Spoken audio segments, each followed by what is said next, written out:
जांच करना बहुत आवश्यक है। इसलिए अगर आप रोजगार ढूंढ रहे हैं, वेबसाइट पे देख रहे हैं या आपके पास मैसेज आए किसी प्रकार से, तो आप किसी भी प्रकार की एक्ट कार्य करने से पहले, मैसेज पे क्लिक करने से पहले या जो ब्लू लाइन की आ रही है उससे पहले आप प्रामाणिकता की जांच जरूर कर लें। अक्सर आपने देखा होगा कि जो बैंक आपके बैंक है, तो उस बैंक की अलग से वेबसाइट बनी है और अलग से मैसेज आता है, जो इसकी पहचान लगभग आप सभी को होता है। उसके बावजूद भी कुछ लोग ऐसे फ्रॉड लोगों के चक्कर में पड़ जाते हैं और लालच में आकर ब्लू लाइन पर क्लिक करते हैं और देखते देखते उनका पैसा गायब हो जाता है। पूरी संपत्ति का, पूरी जीवन की कमाई कई बार गायब हो जाता है। कई बार 10,000, 20,000, 50,000 जो भी बैंक में होता है वो मिनटों सेकंडों में गायब हो जाता है। उसके बाद आप थाना पुलिस के चक्कर काटते रहिए, कहीं कुछ नहीं होने वाला और जो भी आपके जेब में और बचे होंगे वो भी चले जाएगा जाने आने में, गाड़ी किराए में। इसलिए अगर आप कुछ भी ऐसा काम करते हैं तो उस वेबसाइट की प्रामाणिकता की जांच अवश्य कर लें। आज मैं आपको इसी के बारे में बताने जा रहा हूँ कि कुछ धोखेबाज रोजगार की ऑनलाइन पेशकश करते हुए सरकारी और कॉर्पोरेट संगठनों के नाम का दुरुपयोग करते हैं।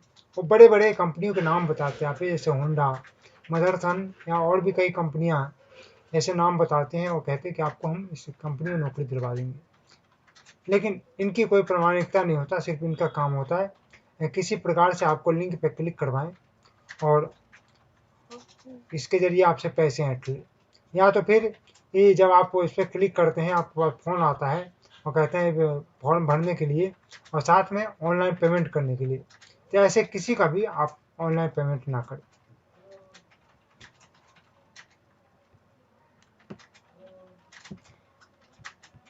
मैं बता दूं आपको कि आजकल लोगों के पास लगातार कॉल आ रहे हैं किसी को क्रेडिट कार्ड की लिमिट बढ़ाने को लेकर और किसी को स्कीम के नाम पर। हर रोज कुछ न कुछ लोग इन चक्करों में फंस कर अपनी मेहनत और खून पसीने की कमाई लुटा लेते हैं। सातरिक किस्म के लोग इनको लालच देकर लिंक पर क्लिक करने को कहते हैं और लिंक क्लिक करते ही बैंक अकाउंट से जमा पूंजी गायब हो जाती है। उसके बाद लाख कोशिश करें, पैसे का वापस मिलना संभव नहीं हो पाता। कई बार थोड़ा बहुत मिल भी जाता है क्योंकि ये बड़े शातिर किस्म के लोग होते हैं और आप जैसे ही उस पर क्लिक किया उनके अकाउंट में पैसे गए जैसे भी गए और तुरंत ही आधे घंटे या 10 मिनट के अंदर वो पैसे निकाल लेते हैं वहाँ से। इसलिए साइबर क्राइम या पुलिस जो भी है वो चाहकर भी वापस नहीं ला सकता। हालांकि ऐसा नहीं है कि सरकार कार्रवाई करे तो ये लोग पकड़े ना जाए, लेकिन सरकार इतनी तत्परता से इस पर कार्रवाई नहीं कर रही है। यहाँ यह कहना भी ठीक होगा कि सरकार इन पर कोई प्रभावी तरीके से एक्शन लेने में आज तक नाकामयाब रही, क्योंकि अगर किसी ने मोबाइल से फ़ोन किया आपको या मोबाइल से फ़ोन किए जाते हैं निश्चित तौर पे, तो उसके लिए कोई ना कोई कागज़ जरूर जमा करवाए होंगे टेलीकॉम वाले। अगर ऐसा नहीं किया गया, टेलीकॉम वाले ने बिना किसी कागज़ के जमा करवाए किसी को सिम दिया गया है, उससे फ़ोन किया गया है, तो ये रकम जो है पैसे वो टेलीकॉम कंपनियों से वसूला जाना चाहिए। लेकिन सरकार ऐसा नहीं कर रही है। इसके कारण लगातार साइबर क्राइम के मामले बढ़ते ही जा रहे हैं। इसके अलावा वेबसाइट बनाने में डोमेन का इस्तेमाल किया जाता है, जिसके लिए कंपनी को पेमेंट किए जाते हैं। तो अगर साइबर क्राइम, पुलिस और सरकार चाहे तो इस पर भी कार्रवाई कर सकते हैं, क्योंकि उनको ये पता चल सकता है कि वेबसाइट कहाँ से बनी है, कहाँ से खरीदी गई है, उसको पेमेंट कैसे हुआ है, इसके ज़रिए कर सकती है। लेकिन सरकार इतनी बड़ी कदम उठाना नहीं चाहती और बहुत हल्के से लेती है। लेकिन जिनके पैसे जाते हैं उनको पता होता है कि भैया कितनी मेहनत से पैसे कमाए जाते हैं, कितने बचाए जाते हैं, वो पता चलता अचानक ही पैसे आपके अकाउंट से गायब हो गए।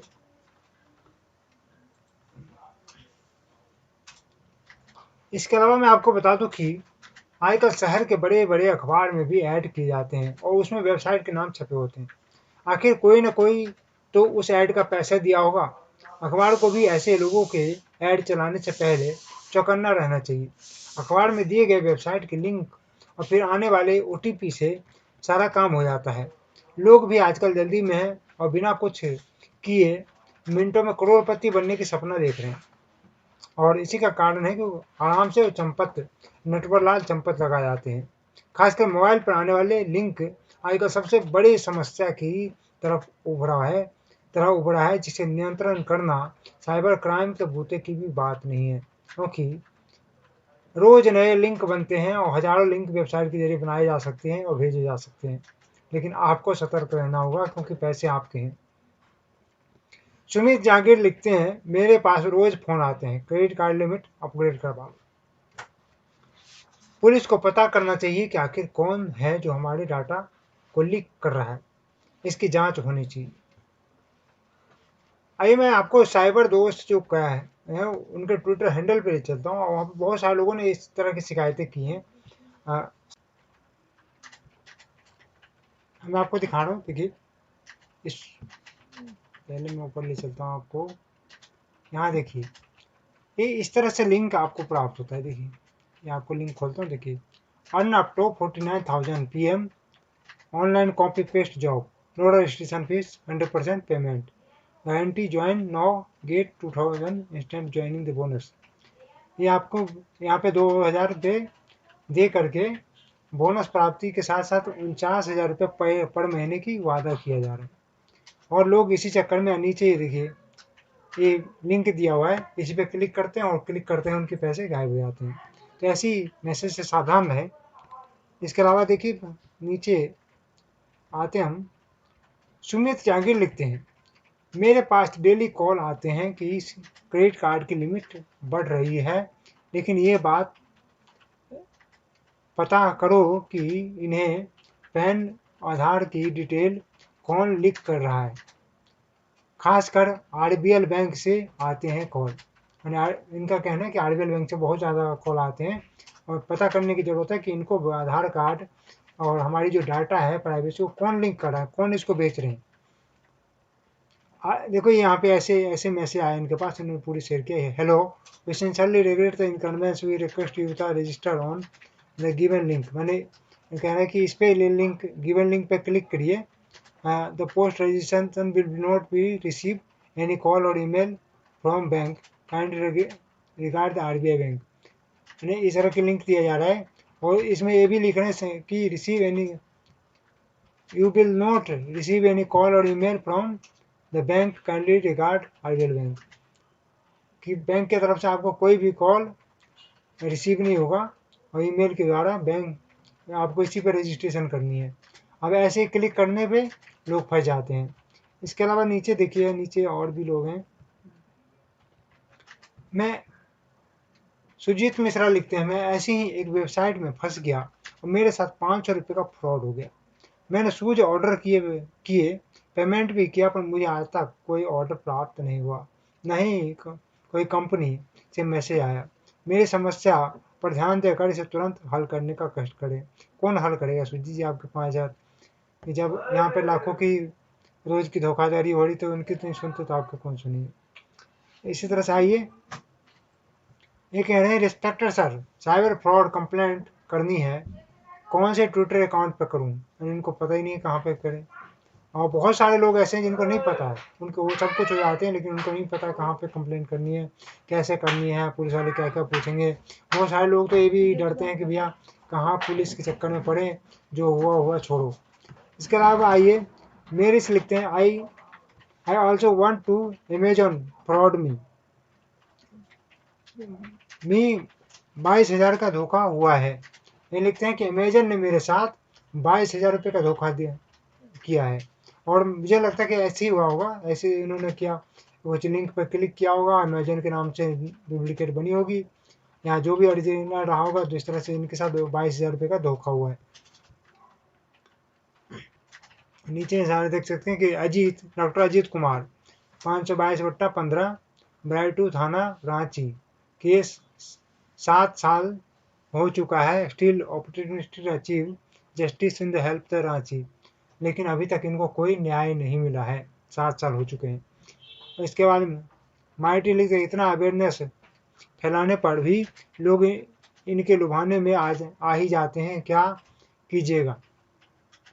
उनका कहना सही है कि इतने लोग अपने आप को तो इतने चालाक समझते हैं, इतनी एक एक रुपए के लिए लड़ लेते हैं, लेकिन यहाँ पे लालच के चक्कर में फंस ही जाते हैं। तो क्या करें, इसके क्या हो सकता है, क्या उपाय हो सकता है। इससे नीचे भीष्म प्रताप सिंह लिखते, can you please suggest us how to check the website is secure और नॉट। कैसे चेक करें कि कौन सा जो वेबसाइट है वो सिक्योर है, कौन सा नॉन सिक्योर है।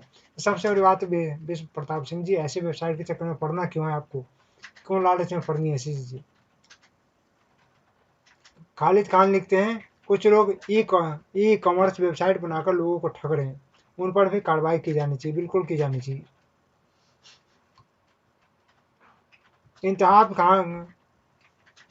इंतखाब रौनक लिखते हैं, वास्तव में आप केवल सूचना देते हैं, इन सबको रोकेगा कौन, ये तो मुझे समझ में नहीं आता। बिल्कुल सही कह रहे हैं आप कि ये तो सिर्फ सूचना ही देते रहते हैं, जबकि इनका काम है पकड़ने का, पकड़ते नहीं है। सिर्फ सूचना दे दिया बस हो गया इनका काम, तनख्वाह पूरी हो गई।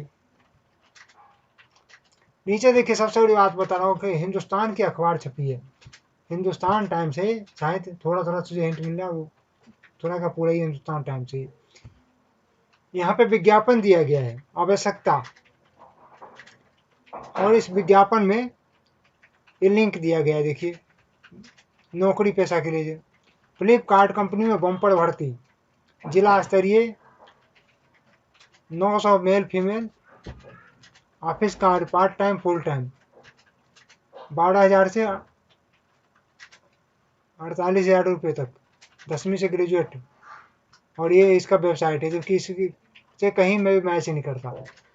AGGP फ्लिपकार्ट ऐसी कुछ वेबसाइट बनी हुई है, वही नंबर भी दिया हुआ है।